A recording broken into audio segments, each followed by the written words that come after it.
नमस्कार दोस्तों, स्वागत है आपका अपने अपने YouTube चैनल यूपीपीसीएल क्रैकर्स के अंदर। तो दोस्तों 2-3 दिन से कोई वीडियो नहीं आई थी क्योंकि मेरी तबीयत खराब थी, जुकाम वगैरह लग रखा था।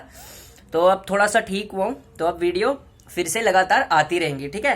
तो आजकल एक बड़ा गर्म मुद्दा हो रखा है, आज उसी पे डिस्कस करने वाले हैं, जो आजकल बिल्कुल लाइमलाइट में है, जिसकी टेंशन हो रखी है कि क्या वैकेंसी आएगी नहीं आएगी, और क्या आगे जाके डिस्कॉम्स जो हैं उसका प्राइवेटाइजेशन हो जाएगा, ठीक है। तो आज का टॉपिक है privatisation of discoms. Okay, discoms privatisation. अब देखिए होता क्या है कि ये सब हो क्यों रहा है, ये जो हेडिंग लिखी है ये हो क्यों रही है, why this is happening. Okay, तो सबसे पहले इलेक्ट्रिसिटी का ये बता रखा है मैंने सारा तरीका कि किस तरीके से पावर जो होती है वो डिलीवर करी जाती है और किस तरीके से पावर जो है उसका रेवेन्यू जनरेट होता है। कैसे, देखिए पावर जो बनती है वो सबको पता है कहाँ पे बनती है, जेनको में बनती है, ठीक है। जेनको कैसे, जैसे यूपी आरवीएनएल हो गया, यूपी जेवीएनएल हो गया, एनटीपीसी हो गया, ठीक है। तो ये सारी जेनको कंपनीज है, यानी कि जनरेशन कंपनी है। उत्पादन होता है यहाँ पे, क्या होता है यहाँ पे, उत्पादन, ठीक है। बिजली का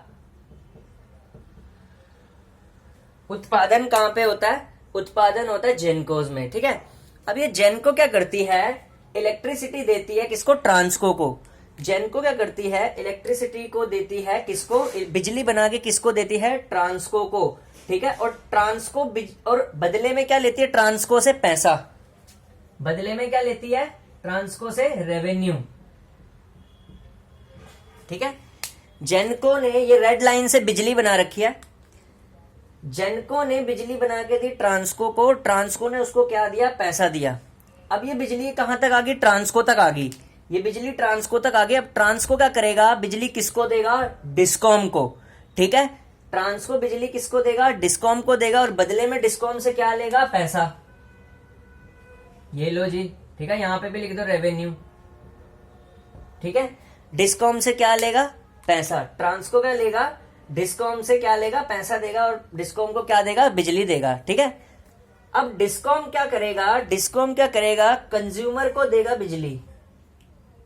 डिस्कॉम क्या करता है, कंज्यूमर को देता है बिजली, यानी उपभोक्ता को बिजली देता है। उपभोक्ता से क्या लेता है, रेवेन्यू, ठीक है।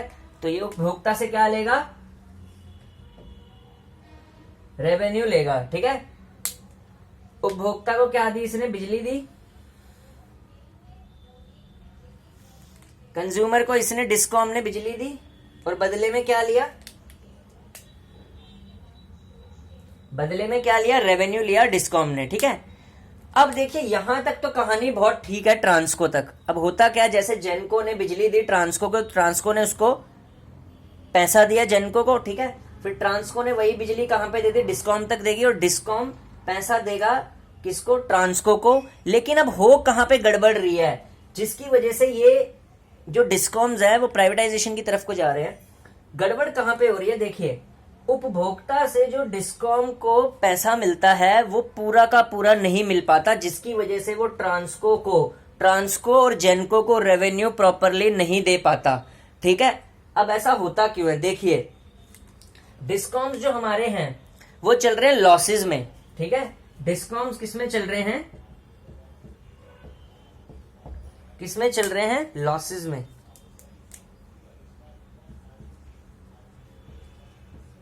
कारण क्या है, कारण क्या है, सबसे पहला कारण है ओल्ड टेक्नोलॉजी, ओल्ड टेक्नोलॉजी, ठीक है। टेक्नोलॉजी ओल्ड का यूज होना, आप देखेंगे जो डिस्ट्रीब्यूशन सबस्टेशंस होते हैं उनके अंदर कोई हाई लेवल की टेक्नोलॉजी यूज नहीं होती, ठीक है। मतलब वही वो पुराने मॉडल पे ही चल रहे हैं, ठीक है, जिसकी वजह से लॉसेस बहुत ज्यादा होते हैं, ठीक है।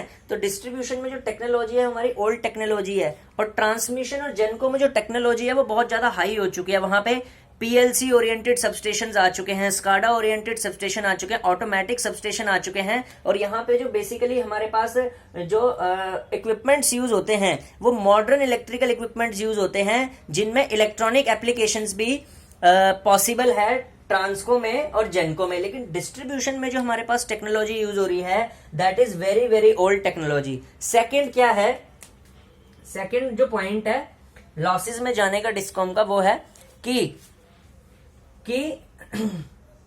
No proper billing collection.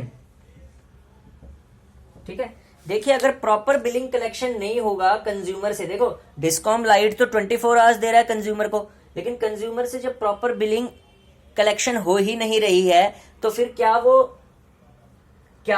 Transco को दे पाएगा? क्या वो ट्रांसको को पैसा रिटर्न कर पाएगा उतना जितने में उसने बिजली ली है ट्रांसको से? नहीं कर पाएगा। क्यों? प्रॉपर बिलिंग कलेक्शन एफिशिएंसी नहीं होती। ठीक है, जैसे सिटीज की बात करें, सिटीज में क्या होता है, शहर में क्या होता है, 90% बिलिंग एफिशिएंसी होती है, बिलिंग कलेक्शन एफिशिएंसी होती है, लेकिन दिक्कत कहां पे आती है? दिक्कत आती है रूरल एरियाज में, ग्रामीण इलाकों में। रूरल एरियाज में डिफरेंट टाइप्स के लोग रहते हैं, वहां पे बिलिंग एफिशिएंसी को बिलिंग कलेक्शन करने में बहुत ज्यादा दिक्कत आती है। ठीक है, क्यों? क्योंकि वहां पे जो लोग होते हैं वो बिल टाइम पे नहीं करते हैं। ठीक है, तो आप देखते होंगे कि सरकार द्वारा डिस्कॉम्स के लिए योजनाएं बनाई जाती है, there are different types of योजनाएं। ठीक है, योजनाएं बनाई जाती हैं, कैंप्स लगते हैं। ठीक है, उसके थ्रू बिलिंग ली जाती है, लेकिन वो भी टाइम पे नहीं होता। ठीक है, यानी कि जो टाइमिंग होती है इसकी वो अप टू द मार्क नहीं है, अप टू द मार्क। ठीक है, अप टू द मार्क नहीं है, क्रॉस कर दिया मैंने यहाँ पे। कैंप्स वगैरह भी जो लगते हैं वो अप टू द मार्क उतने, उसमें भी इतना जबरदस्त तरीके से बिलिंग कलेक्शन नहीं हो पाता। ठीक है, मतलब कुछ तो हो जाता है अगर ऑफिसर्स बढ़िया हो तो। ठीक है, so old technology, no proper billing collection. ठीक है, रूरल एरिया से बिल नहीं आता, दैट्स व्हाई डिस्कॉम जो होता है वो क्या करता है, जितना रेवेन्यू उसको चाहिए उतना रेवेन्यू वो जनरेट नहीं कर पाता है। ठीक है, जिसकी वजह से दिक्कत क्या होती है, वो ट्रांसको को और जेनको को पैसा रिटर्न नहीं कर पाता। ठीक है, अब दिक्कत क्या होती है कि एक और चीज सबसे main, that is power theft.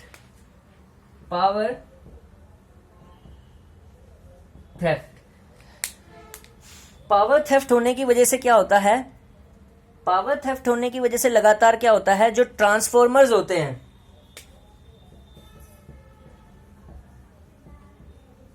वो ओवरलोड होने शुरू हो जाते हैं।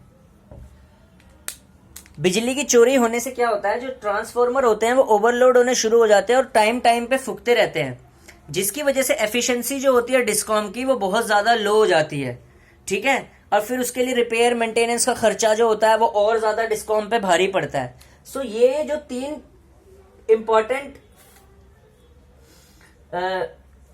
पैरामीटर्स हैं, इसकी वजह से डिस्कॉम लगातार घाटे में जा रहा है। So that's why they are privatising discoms.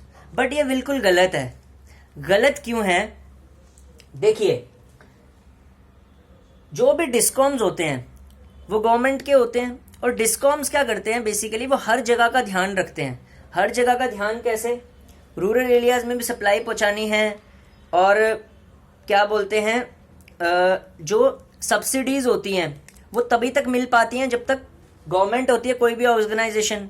अगर डिस्कॉम्स प्राइवेट हो जाते हैं तो सबसे ज्यादा नुकसान किसको होगा? उल्टा उपभोक्ता को ही होगा। क्यों होगा? क्योंकि जो सब्सिडी लगती है बिल पे वो खत्म हो जाएगी आफ्टर प्राइवेटाइजेशन, ये बड़ा नुकसान है। दूसरा, वैकेंसीज बहुत ज्यादा कम आएंगे। आप देखेंगे जैसे आगरा का एरिया है, आगरा में पहले डिस्कॉम जो होता था वो यूपीपीसीएल का हुआ करता था, अब डिस्कॉम किसका है? टॉरेंट पावर का है। तो आगरा में सिर्फ और सिर्फ जो सिटी का वैकेंसी है, सिटी में जो वैकेंसी निकलता है जेई का और एई का, सिटी की वो खत्म हो चुकी है वैकेंसीज।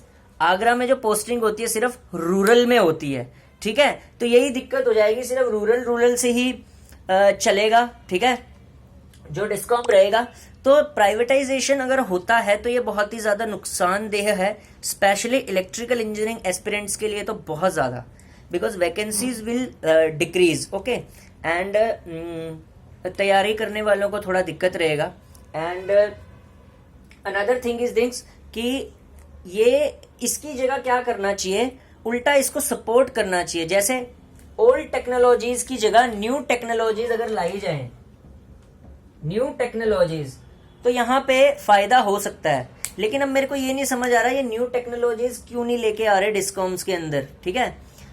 वैसे सपोर्ट करना चाहिए, मनी देनी चाहिए गवर्नमेंट को कि न्यू टेक्नोलॉजीज लेकर आए डिस्कॉम्स के अंदर, क्योंकि देखिए डिस्कॉम्स अगर बचे रहेंगे तो फिर यहाँ पे इलेक्ट्रिकल का वैकेंसीज आता रहेगा, ठीक है। अदरवाइज डिस्कॉम जैसे जैसे प्राइवेटाइज होता रहेगा तो वैकेंसीज बहुत ज़्यादा डिक्रीज होंगी, ठीक है ना। बिकॉज जो प्राइवेट कंपनी अगर आती है वो कभी भी ऐसे एग्ज़ाम और इस तरीके से प्रोसीजर उनका नहीं होता, उसमें फिर अपने बंदे भी चाहिए होते हैं, पहुंच ज़्यादा लग जाती है, ठीक है।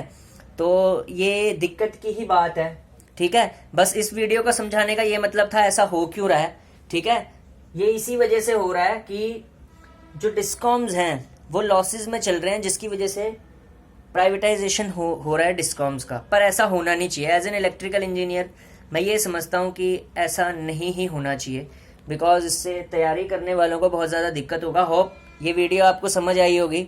इतनी अच्छी तरीके से किसी ने नहीं समझाया कि कारण क्या है, ठीक है। आपको कारण भी पता होना चाहिए। और अगर इन केस जो इस बार वाला पैच सेलेक्ट होता है, कोई बंदा अगर डिस्कॉम में जाता है, तो मैं उससे रिक्वेस्ट करता हूँ कि आप बहुत अच्छी तरह जॉब करें डिस्कॉम की, ठीक है।